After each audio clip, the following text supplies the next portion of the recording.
November 12, 1942. The Western Desert, North Africa. The captured American vehicle sat abandoned near a destroyed British supply column, its crew having fled when their position became untenable. Standard Wehrmacht procedure dictated destroying it or leaving it behind. But the reconnaissance unit's commanding officer had other ideas. Get our best mechanic. I want to know if we can use this thing. What the Afrika Korps mechanics discovered in the next 30 minutes would challenge everything they believed about German superiority. The realization didn't come as a thunderbolt, but as a creeping understanding that grew with each inspection. The small placard on the dash read, Willys MB. The Americans called it a Jeep. The first revelation came when they opened the hood. The engine compartment was immaculate, designed for rapid maintenance by anyone with basic mechanical knowledge. Colour-coded wires, clearly labelled components, accessible parts that could be reached without specialised tools. In 2 decades of servicing German military vehicles, the senior mechanic had never seen such thoughtful engineering for field maintenance. Every bolt was standard. Every component appeared identical to every other vehicle of its type, designed for mass production and easy replacement. The Go Devil engine displaced 134 cubic inches and produced 60 horsepower at 4,000 RPM. Not impressive by German standards, but the engineering philosophy behind it was revolutionary. This engine wasn't built to be perfect. It was built to be simple, reliable, and above all, producible. A mechanic with minimal training could service this engine with basic tools. No specialty wrenches, no complex procedures requiring factory-trained technicians. The Americans had apparently designed this vehicle expecting that farm boys and factory workers would need to maintain it under combat conditions. By November 1942, the contrast between American and German military vehicle philosophy had become stark. America would produce over 640,000 Jeeps during the war. Germany would manage just over 50,000 Kübelwagens. More troubling still was what this disparity represented. The Jeep embodied American manufacturing thinking at its finest. Standardized, simplified, designed for mass production by semi-skilled workers using interchangeable parts. The officers approached as the mechanics continued their inspection. Well, can we use it? The senior mechanic looked up, choosing his words carefully. This vehicle is remarkable. It's designed by someone who understands field conditions. One officer frowned. German engineering is the finest in the world. The mechanic didn't argue. He simply gestured to the 4-wheel drive system. Look at this transfer case. A single lever engages 4-wheel drive. One lever. Our Kübelwagens require multiple operations, and most don't have 4-wheel drive at all. The Wehrmacht's primary light vehicle, the Volkswagen Type 82 Kübelwagen, was an excellent machine in many respects. Ferdinand Porsche had designed it with typical German attention to detail. It was lighter than the Jeep, used less fuel, and its air-cooled engine eliminated the vulnerability of radiators to enemy fire. But it had one critical weakness. It was rear-wheel drive only. In the soft sand of North Africa, the mountains of Italy, the mud of Russia, that limitation proved devastating. The Jeep, by contrast, could power all 4 wheels whenever needed. The system was so simple that an uneducated soldier could master it in minutes. The mechanics continued their inspection. The suspension used simple leaf springs, crude compared to the Kübelwagen's sophisticated torsion bars, but infinitely easier to repair in the field. The electrical system was basic but robust. The fuel system could run on almost any grade of gasoline without modification. Most troubling of all was the weight distribution. The Jeep weighed approximately 2,450 pounds, compared to the Kübelwagen's 1,540 pounds, a difference of 910 pounds. German engineers would have considered this excess weight a flaw, reducing performance and increasing fuel consumption. But the mechanics recognized the method behind the apparent madness. That extra weight translated to durability. The frame was overbuilt, designed to handle punishment that would destroy lighter vehicles. The Americans had decided that reliability under abuse mattered more than optimal efficiency. They had built a vehicle expecting it to be misused, overloaded, and subjected to conditions no engineer would approve of, and engineered it to survive anyway. This wasn't the American incompetence that Wehrmacht training films had promised. This was engineering focused on reality rather than theory. The unit brought the Jeep back to their forward position. Over the next 3 days, mechanics conducted exhaustive tests. They drove it through soft sand where Kübelwagens struggled. They loaded it beyond its rated capacity. They subjected it to abuse that would have crippled most vehicles. The Jeep absorbed everything. In soft terrain where rear-wheel drive vehicles required careful driving and often became stuck, the Jeep simply powered through. The low-range gearing allowed it to crawl over obstacles at walking speed, something the Kübelwagens' gearing couldn't match despite its reduction hubs. Word spread through the Afrika Korps. The Americans had a vehicle that outperformed the Wehrmacht's equivalent in almost every meaningful way. Officers and mechanics from other units came to examine it. The reactions followed a predictable pattern: initial skepticism, followed by grudging respect, then dismay as the implications became clear. One supply officer, who had worked in German automotive plants before the war, spent an afternoon studying the vehicle. His assessment was blunt. This represents a fundamental difference in approach. We build vehicles to achieve engineering perfection. The Americans build them to be manufactured. In total war, that matters more. He explained to the assembled officers and NCOS what that difference meant. Look at this engine block. It's cast, not machined to fine tolerances. The Americans sacrifice a small amount of performance for massive gains in production speed. They can train a semi-skilled worker to assemble one of these engines in a fraction of the time it takes to build a German engine. Now multiply that across every component. He pointed to the stamped metal body panels. These panels are crude compared to our vehicles, but they can be produced by the thousands in factories that previously made household appliances. The Americans have mobilized their entire economy. Every refrigerator factory, every washing machine plant, every commercial vehicle manufacturer, all converted to military production. We cannot match this capacity. The officers fell silent. He had articulated what many had begun to suspect.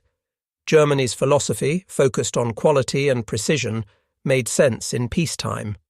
But in total war, the American approach of adequate products delivered quickly was proving devastatingly effective. One mechanic spent that evening writing a detailed technical report. He documented every aspect of the Jeep's design, noting both its strengths and weaknesses. The report made its way up the chain of command, one of thousands of such documents produced by German technical intelligence services. Similar reports were flooding into Wehrmacht headquarters from every front. German mechanics and engineers were encountering American vehicles and equipment with increasing frequency, and the assessments were uniformly troubling. The Americans were outproducing Germany by ratios that seemed impossible. In late 1942, Wehrmacht intelligence commissioned a study of Allied vehicle production. The results confirmed their worst fears. American factories were producing military vehicles at a rate of thousands per day. Ford's Willow Run plant alone was completing a B-24 Liberator bomber every 63 minutes at peak production. American shipyards were launching Liberty ships faster than Germany could sink them. The statistics revealed a sobering truth. America's 1942 military vehicle production exceeded the total production of Germany, Italy, and Japan combined. And production was still ramping up. The captured Jeep became something of a celebrity in its unit. Soldiers competed for the chance to drive it. Officers used it for forward reconnaissance, trusting its reliability more than their own vehicles. When parts wore out, replacement components were scavenged from other captured Jeeps with disconcerting ease. Everything was interchangeable. By early 1943, the Afrika Korps had captured dozens of Jeeps.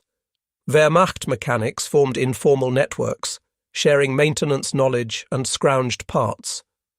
A black market emerged for captured American vehicles and equipment.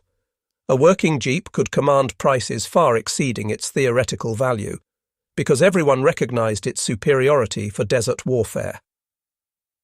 Then came May 13, 1943, when the Afrika Korps surrendered in Tunisia. Approximately 250,000 German and Italian soldiers became prisoners. Their war was over, but their education in American manufacturing capacity was just beginning. The contrast between German and American capabilities became impossible to ignore during the journey to captivity. American trucks transported prisoners in quantities that would have required horse-drawn wagons in the Wehrmacht. American Liberty ships, typically built in 5 to 6 weeks at peak production in 1943, compared to 8 months initially, carried thousands across the Atlantic. Every aspect of the logistical operation demonstrated organizational capacity that dwarfed anything Germany had achieved. At the prisoner processing center in Oran, Algeria, captured mechanics watched American motor pool sergeants service a fleet of vehicles with casual efficiency that would have been impossible in the Wehrmacht. The motor pool contained dozens of jeeps, trucks, and command cars. Young American soldiers, many barely out of their teens, performed maintenance with speed and confidence. Tools were abundant and readily available. Parts were delivered without requisition delays. Every vehicle used the same basic components, allowing mechanics to service any vehicle without specialized knowledge. One American sergeant who spoke passable German noticed a captured mechanic watching. "You a mechanic?" "I was. Afrika Korps vehicle maintenance." The sergeant grinned. "Well, no war for you now, but I bet you got questions." "Come on, I'll show you around. Not like you can steal anything anymore." What followed was an educational afternoon. The sergeant walked him through the motor pool, explaining American maintenance philosophy with unguarded honesty. "See, the thing is, we design everything so any farm boy can fix it. Most of our guys never saw a vehicle engine before basic training, so we make it simple. Color-coded wires, standard bolts, everything labeled. We got manuals written for 6th grade reading levels. The idea is that if something breaks, anyone can fix it without calling in a specialist." The captured mechanic examined a disassembled Jeep engine. Every component was clearly marked. The maintenance manual contained detailed illustrations and step-by-step instructions that could be followed by someone with minimal mechanical knowledge. "How many of these do you produce?" The sergeant shrugged. "Hell, I don't know exact numbers, but thousands every week, I'd guess. They keep coming off the production lines faster than we can ship them out.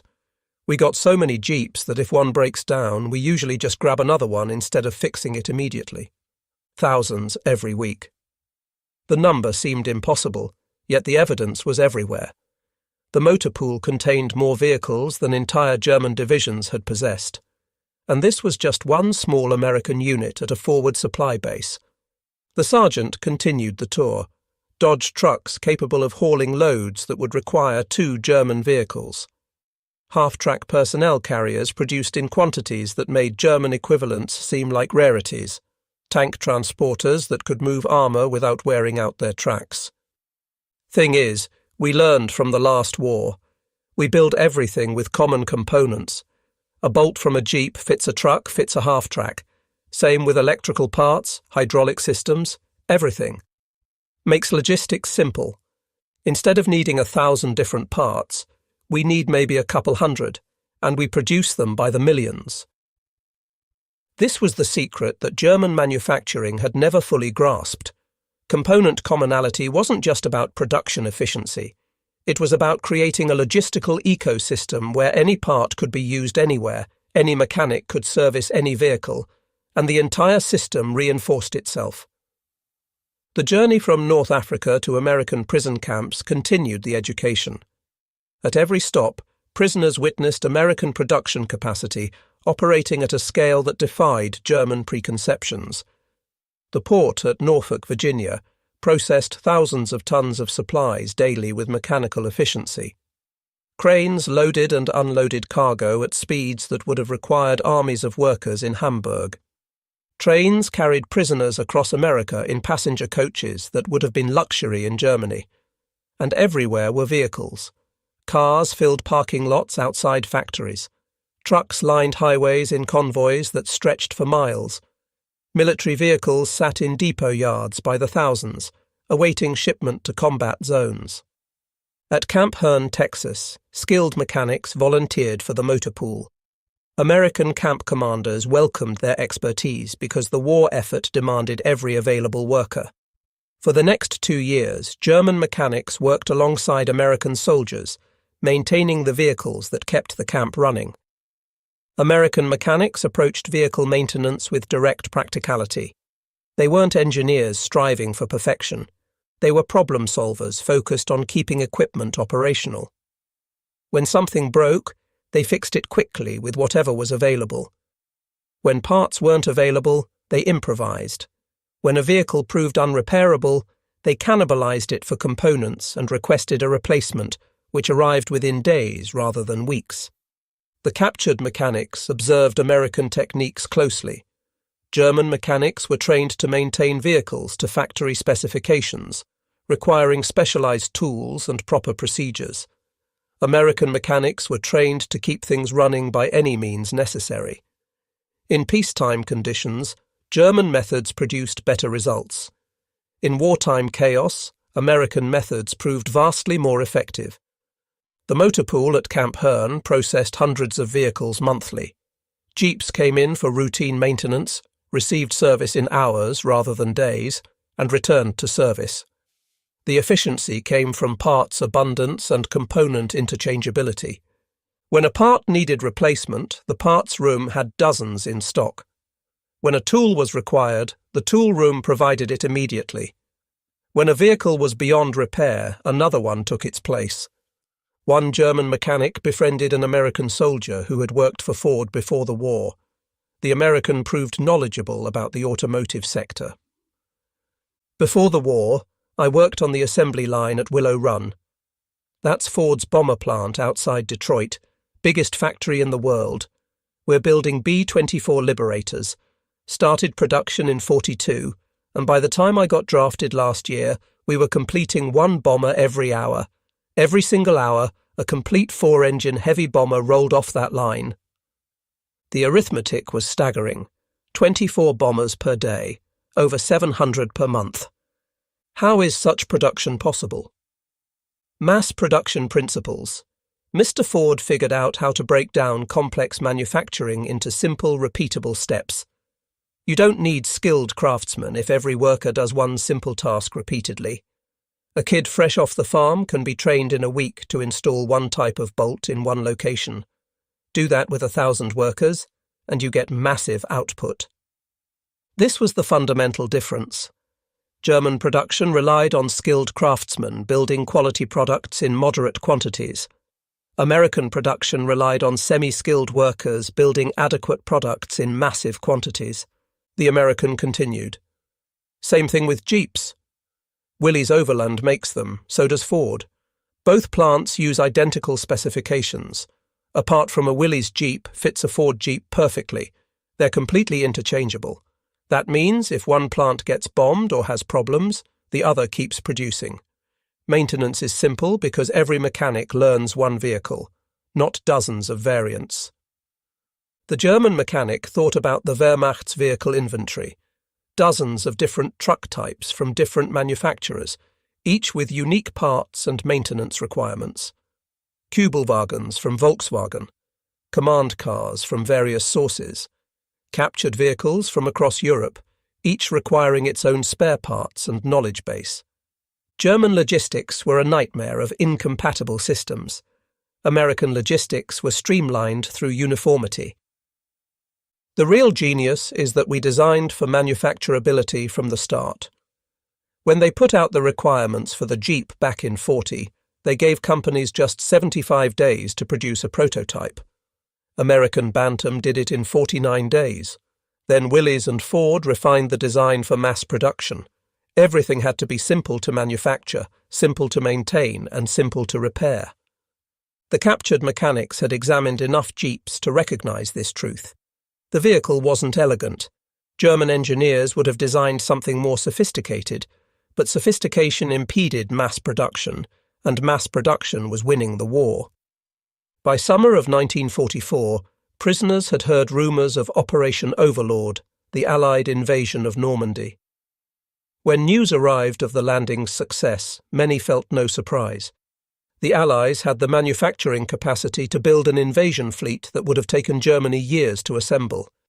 News filtered into the camps through American newspapers and radio broadcasts. They read accounts of the Normandy beaches, where Allied forces had landed with thousands of vehicles in the first wave alone. Jeeps, trucks, tanks, amphibious vehicles, all carried across the English Channel in purpose-built landing craft, themselves manufactured by the thousands. The scale of the operation defied comprehension. 6,000 ships, 11,000 aircraft, 150,000 men in the first wave. Within weeks, millions of Allied soldiers would be fighting in Europe, all supplied by a production base that created equipment faster than the Wehrmacht could destroy it. German prisoners reflected on their pre-war confidence in victory. That confidence had been based on assumptions about German technological superiority. Those assumptions proved incomplete. Germany had superior engineering in many areas. German tanks were more heavily armoured and better armed than most American equivalents. German aircraft were often more sophisticated. German small arms were excellent. But none of that mattered when America could produce 5 tanks for every one Germany built, 10 trucks for every German truck, 100 jeeps for every Kübelwagen. In the motor pool one afternoon, prisoners watched American soldiers loading jeeps onto transport trucks for shipment to the port. A young private drove each jeep up the loading ramps with casual confidence. Dozens of vehicles loaded in less than an hour, all bound for Europe to replace losses and supply new units. One German mechanic realized that this single loading operation at one camp in Texas represented more vehicles than his entire division had possessed in North Africa. This scene was being repeated at camps and depots across America every single day. The mathematics became inescapable. Germany had mobilized its economy for total war, stripping civilian production to support military manufacturing. Yet German military vehicle production in 1943 totaled less than 100,000 units of all types. America, maintaining a thriving civilian economy, produced over 2 million military vehicles the same year. The disparity wasn't just quantitative, it was qualitative. American vehicles were designed for wartime realities, ease of maintenance, interchangeable parts, simple operation, and rugged reliability. German vehicles were engineered to specifications that made sense in peacetime, but proved impractical in sustained combat.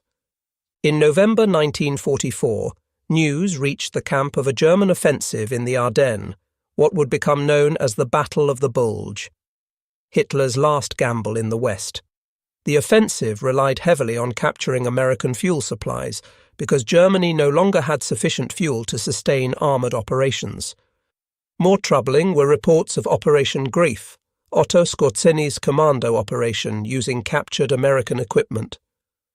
German soldiers had been equipped with captured jeeps, American uniforms, and fake identification, tasked with infiltrating Allied lines to cause confusion and capture bridges. If even Skorzeny, Hitler's favourite commando who had rescued Mussolini, was reduced to depending on captured American vehicles because German vehicles were insufficient, that revealed everything about the Wehrmacht's material situation. The operation failed. American military police quickly identified the German infiltrators through careful questioning about American culture and procedures. The Ardennes offensive itself ground to a halt, not primarily from American resistance, though that was fierce, but because German forces ran out of fuel. Panzer divisions abandoned their tanks when fuel trucks failed to arrive. Infantry divisions resorted to horse-drawn transport because motorized logistics had collapsed. By January 1945, the German attack had been contained and reversed. Spring of 1945 brought news of Germany's collapse. The Red Army closed on Berlin from the east. American and British forces crossed the Rhine and drove deep into Germany from the west.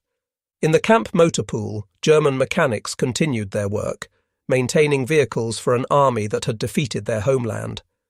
They felt no satisfaction in their work, but no shame either. Germany had lost not because its soldiers lacked courage or skill, but because it had challenged powers whose production capacity it could never match.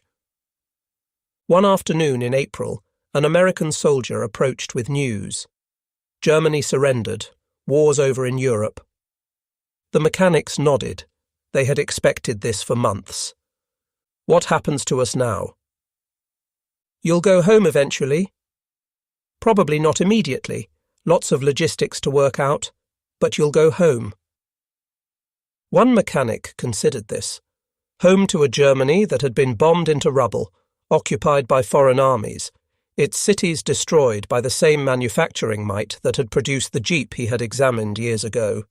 The American asked, "You're a smart guy. Did you really think Germany could win?" The mechanic thought carefully about his answer. Before the war, yes. We believed German quality would overcome American quantity. We had seen American products before the war, and many were inferior to German equivalents. We assumed American military equipment would be the same. But it wasn't. No. When we examined that first Jeep in 42, we realized we had made a fundamental error. We had confused peacetime quality with wartime effectiveness. Your Jeep wasn't better engineered than our Kübelwagen in absolute terms. It was better designed for mass production and field conditions. In total war, that proved decisive. The American nodded. Yeah, we build adequate products quickly and in huge quantities. Exactly. They stood in silence for a moment, two mechanics from opposing sides, united by shared understanding of what had actually determined the war's outcome. The repatriation process began in late 1945. German prisoners boarded ships for the journey home. One mechanic arrived in Bremen in January 1946, processing through Allied control stations before being released. The city was ruins. Rubble stretched in every direction. But amid the destruction, he noticed something. American vehicles everywhere. Jeeps carrying Allied officers through the shattered streets. Trucks delivering relief supplies. Motor pools where German civilians worked alongside Allied soldiers. He approached one motor pool, introducing himself to the American captain in command. His English, learned during years of captivity, was serviceable. "Sir, I am a former Oberfeldwebel of the Afrika Korps, recently repatriated from Camp Hearne, Texas. I am a trained vehicle mechanic with experience maintaining American equipment. Are you hiring civilian workers?" The captain examined his identification papers. "Says here you worked in our motor pool in Texas. That right?" "Yes, sir." 2 years. The captain made a note. "We need mechanics desperately. Most German mechanics either died in the war or are still in POW camps. You can start tomorrow. Pay is in occupation scrip, redeemable for rations and necessities." And so the former Afrika Korps mechanic found himself employed by the army he had fought against, maintaining the same vehicles he had once examined as enemy equipment. The Allies needed mechanics. He needed work. The war was over. Life continued. Over the following months, he witnessed the beginning of Germany's reconstruction.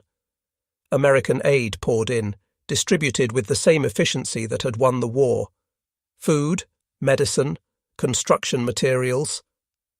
All arrived in American trucks, coordinated by American planners who approached Germany's rebuilding systematically. He worked in the motor pool, training young Germans in American maintenance techniques. Many of his students were former Wehrmacht soldiers like himself, men who needed civilian skills in a Germany that would no longer have a military. He taught them what he had observed: simplicity over sophistication, functionality over perfection, results over theory. These were lessons learned from American vehicles, applicable to rebuilding German manufacturing. By 1947, he had been promoted to supervisor of the motor pool's German civilian staff. The American captain who commanded the facility treated him with respect, valuing his experience and organizational skills. One evening, the captain invited him to share a drink in his office. "I've been thinking about something. You've worked with both German and American vehicles extensively. If you were designing a vehicle for the new Germany, what would it look like?" He considered carefully. "I would adapt the American approach for European conditions. Smaller than a Jeep, more fuel efficient, but maintaining the same philosophy. Common parts, simple maintenance, designed for manufacturing rather than engineering awards. Europe has narrow roads and limited fuel, but we need the reliability of American design thinking." The captain nodded. "That's smart. Marshall Plan money will rebuild German manufacturing, and German engineers are already studying American methods. The future is American-style mass production adapted for local conditions." This proved prophetic. In the decades that followed, West German manufacturing adopted American production philosophy while maintaining German attention to quality. The result was an economic renaissance that transformed Germany from a devastated nation into a powerhouse. Companies like Volkswagen, which had produced the Kübelwagen during the war, evolved into global automotive giants by combining German engineering precision with American mass production techniques. The Volkswagen Beetle, which became one of history's best-selling automobiles, embodied this synthesis. It was simple, reliable, manufacturable in huge quantities, and affordable for average families. Former Wehrmacht mechanics who had worked in American prison camp motor pools returned to Germany with knowledge that proved invaluable. They understood component standardization. They had witnessed efficient parts distribution systems. They had seen how simplified maintenance procedures increased vehicle availability. They had observed how designing for manufacturability rather than perfection enabled mass production. These insights, gained through years of maintaining American equipment, influenced German automotive design for decades. The German manufacturers that emerged from the ruins didn't try to recreate pre-war approaches. Instead, they synthesized German precision with American production efficiency.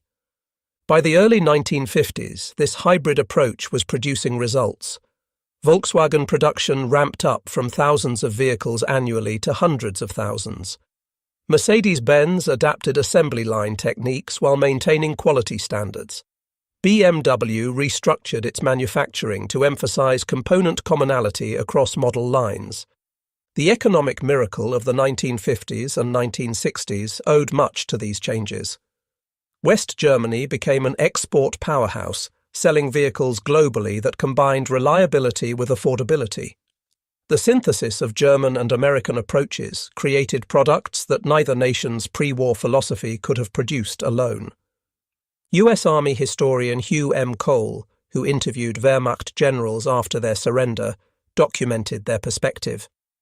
Cole reported that German military leaders admired the Jeep more than anything else in the formidable American arsenal. Not the B-17 bombers, not the Sherman tanks, not the artillery. The simple Jeep, because it represented the manufacturing philosophy that had actually won the war. General George C. Marshall himself called the Jeep America's greatest contribution to modern warfare. This wasn't hyperbole. The Jeep embodied principles that transformed not just military logistics, but post-war global manufacturing, standardization, simplification, design for production, and emphasis on reliability over sophistication. By November 1943, the U.S. Army had enough data on captured Kübelwagens to publish Technical Manual TME 9-803, a complete guide to operating and maintaining German vehicles. The manual was published on June 6, 1944, D-Day, enabling American forces landing in France to utilize any Kübelwagens they captured. The Wehrmacht never published an equivalent manual for the Jeep, despite capturing thousands. They didn't need to. The Jeep was intuitive enough that any mechanic could figure it out. This contrast illustrated the fundamental difference in design philosophy. The Kübelwagen required a detailed manual translated into English for American mechanics to understand its sophisticated systems. The Jeep required no manual at all for German mechanics to operate and maintain it effectively. The reunions began in the 1960s. Former members of the Afrika Korps who had been captured in Tunisia gathered to remember fallen comrades. At one such gathering in 1967, an impromptu discussion arose about the vehicles of the war. One former mechanic offered his perspective. The Kübelwagen was better engineered in many respects. Lighter, more fuel-efficient, excellent for desert conditions where its air-cooled engine gave advantages. But the Jeep was better designed for modern war, four-wheel drive, simpler maintenance, common parts, and most importantly, producible in quantities we could never match. An old officer who had commanded a reconnaissance unit nodded. I remember capturing my first Jeep in 41. We thought it was crude compared to our vehicles. Took us months to realize that simplicity was actually elegant efficiency. By 43, every unit wanted captured Jeeps because they worked better under combat conditions. Another veteran added, "The worst moment for me was realizing that America was producing more Jeeps in a week than Germany produced Kübelwagens in a year. That's when I knew we would lose. Not from any particular battle, but from simple mathematics. They could replace losses faster than we could inflict them."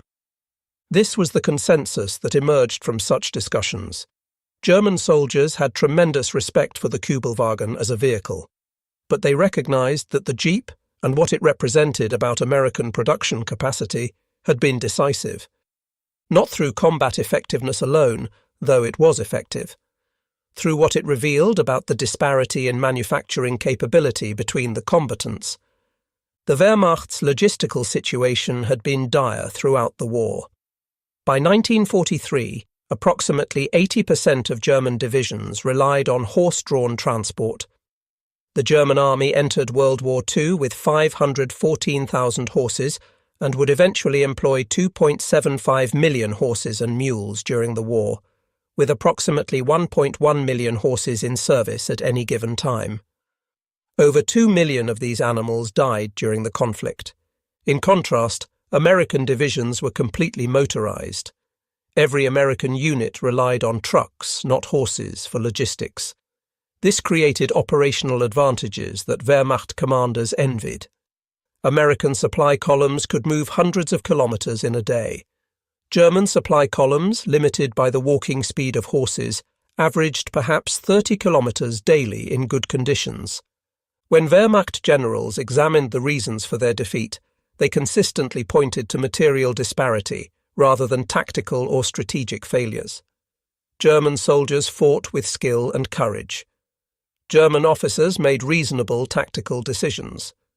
But German industry couldn't produce enough equipment to sustain operations against enemies with overwhelming material superiority. The Jeep became the symbol of this disparity because every German soldier who encountered one understood what it represented.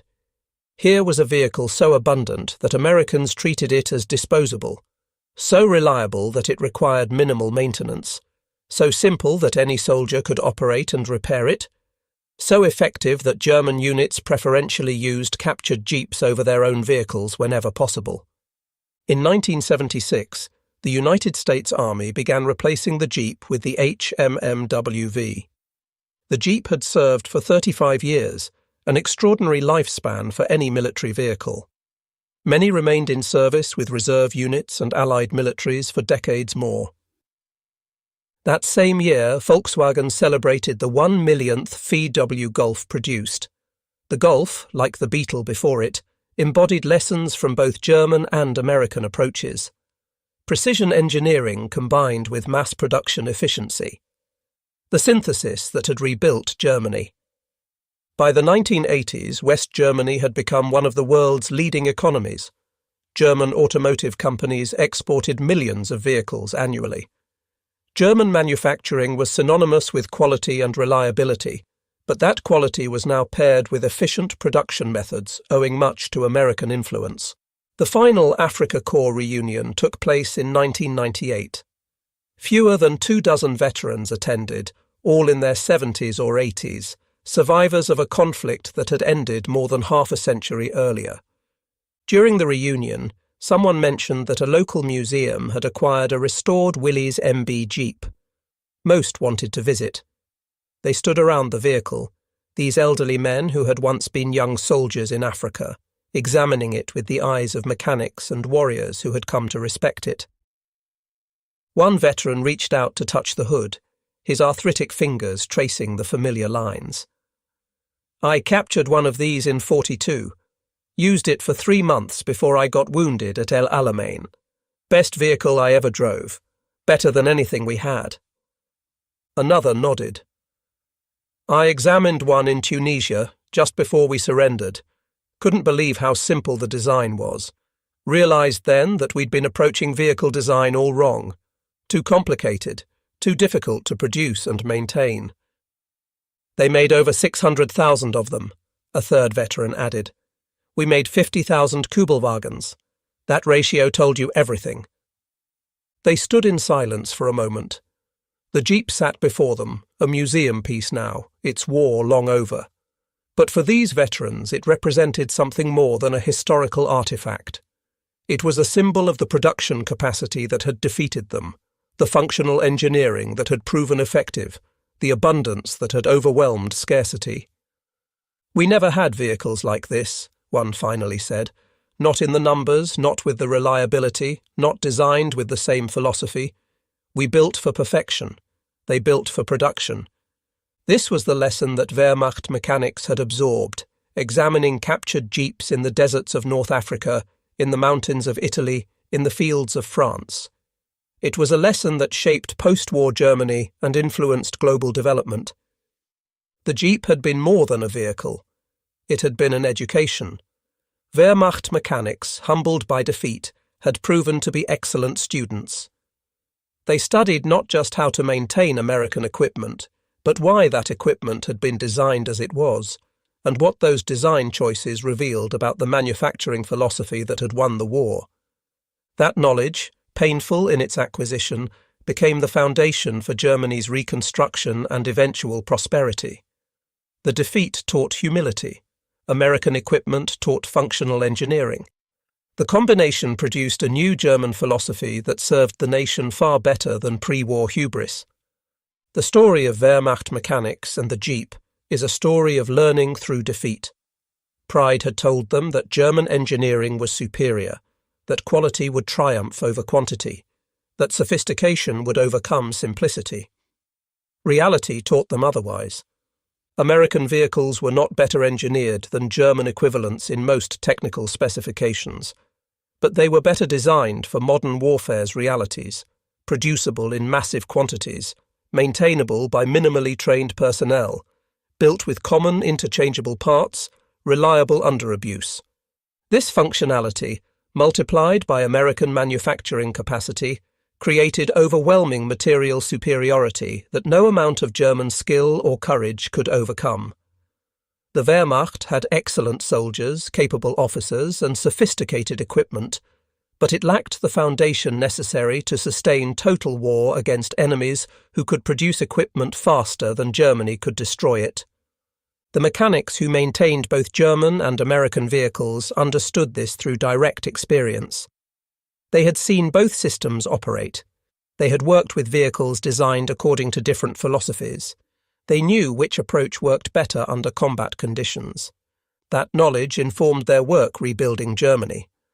When they trained young mechanics, they emphasized lessons learned the hard way. When they consulted on processes, they advocated for standardization and simplification. When they designed new products, they prioritized manufacturability and reliability.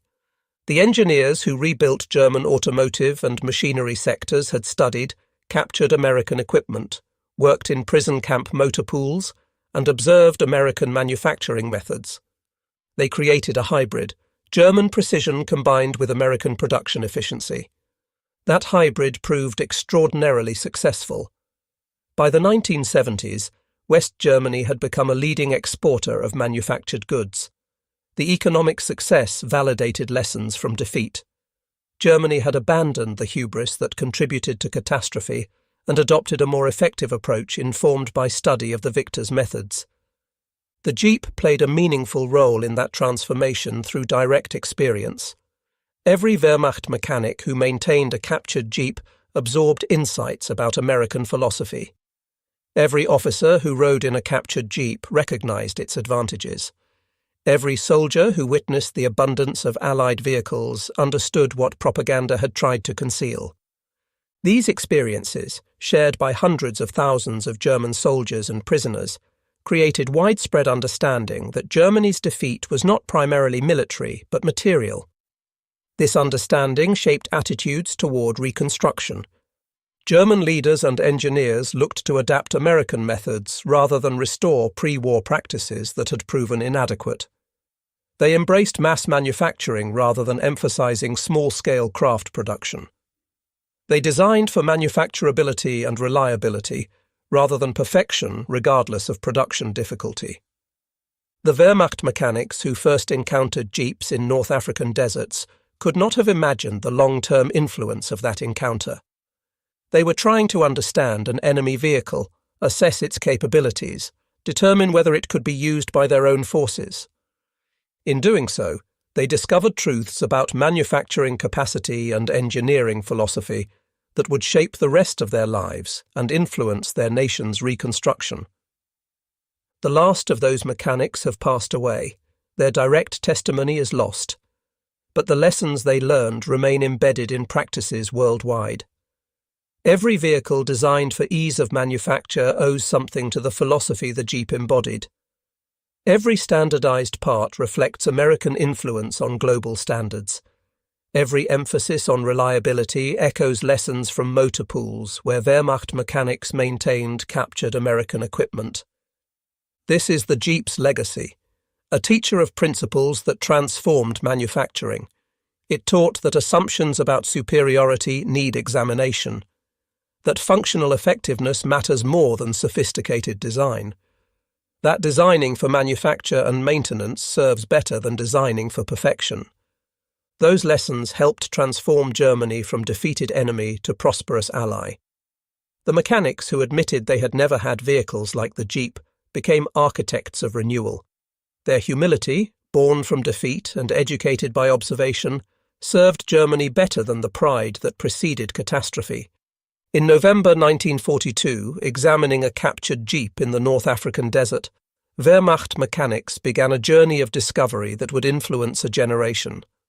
The mechanics who drove captured Jeeps admitted they had never had vehicles like it. That admission marked the beginning of wisdom that rebuilt a nation.